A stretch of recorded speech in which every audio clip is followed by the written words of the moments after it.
Meer en meer word daar beraadslaag of die lig ooit weer sal skyn, sal deurbreek, of daar lig aan die einde van die tonnel is. Daar is stilte, slegs die geritsel van blare in die agterblaas van die huis, wanneer daar op 'n windvrye somersaand in 'n tuinstoel gesit, die kop opgelig word en na die flikkerende massas miljoene kilometers boontoe gestaar word, elkeen perfek op hulle plek, elkeen benaam, elkeen in glorieryke skoonheid en simmetrie. Daar is verligting in die siel, wanneer die uitgestrektheid van die heelal bepeins word. Die wete dat hulle deur die groter almagtige hand in stand gehou word. Elkeen in die ontelbare sterrestelsels, waarvan party nog nie eens ontdek is nie. Dat hy daarom ook die gekwestes op die slagveld van die lewe aan die gang sal hou, totdat hulp opdaag. Die God, wie se deurpriemende oë niks miskyk, ontgaan nie. Kyk weg van jouself, kyk weg van jouself. Die dae wanneer die liggaam in 'n fetale posisie op die bed met die harde matras lê, die trane loop en geluide uit die gees kom, vir ure aanhou in 'n poging om die pyn uit te forceer, uit te braak. Ag Here, doen net iets, enig iets. Ek gee nie om wat nie, doen net iets, asseblief Jesus, asseblief.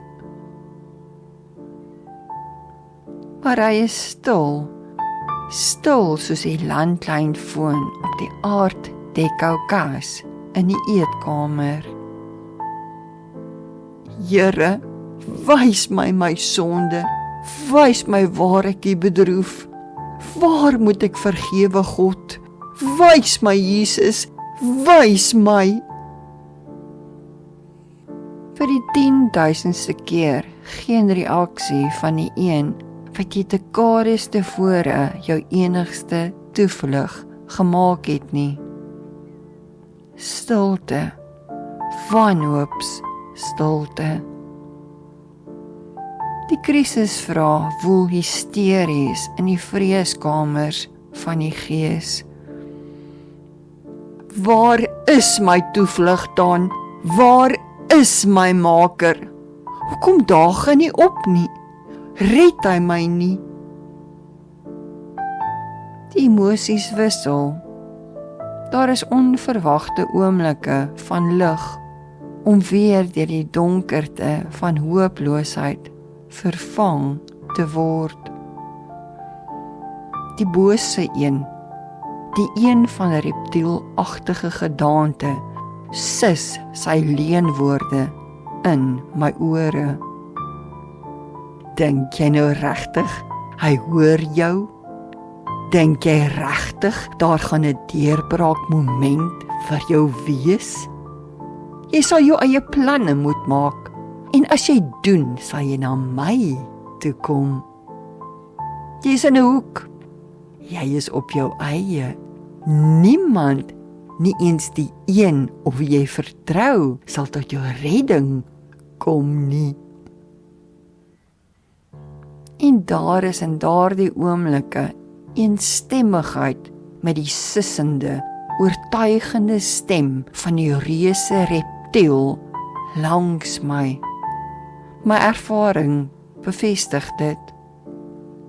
Ervaring wat diep in die hoeke van die gees ingegraveer is.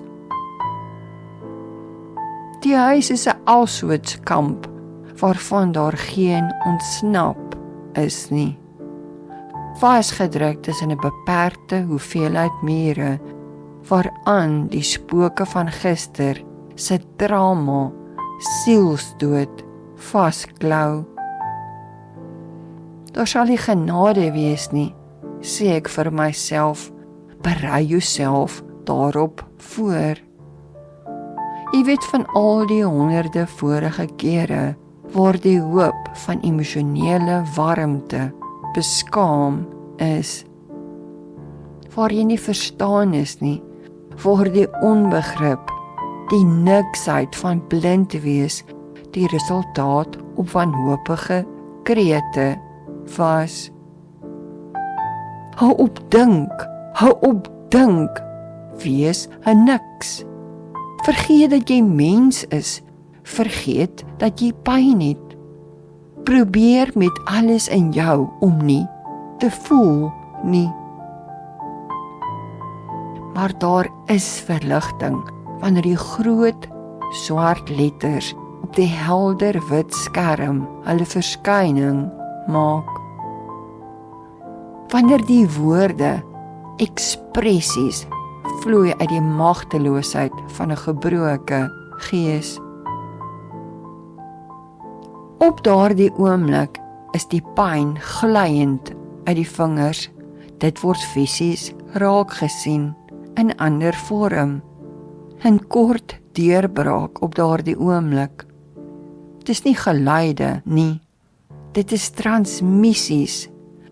Transmissies tussen die onderbewussyns boodskappe en die helderheid van 'n skootrekenaar se wit skerm. Kry dit uit, al sal niemand ooit hierdie hoor, hierdie braakgedagtes verneem nie. Miskien tog is hierdie 'n goeie idee, wie weet. Daar is weer klein bietjie hoop. Partykeer is daar iemand uit die bloute wat my kontak en vra hoe dit gaan, dat die Here my op hulle harte druk. Dit word waardeer, bring bietjie hoop.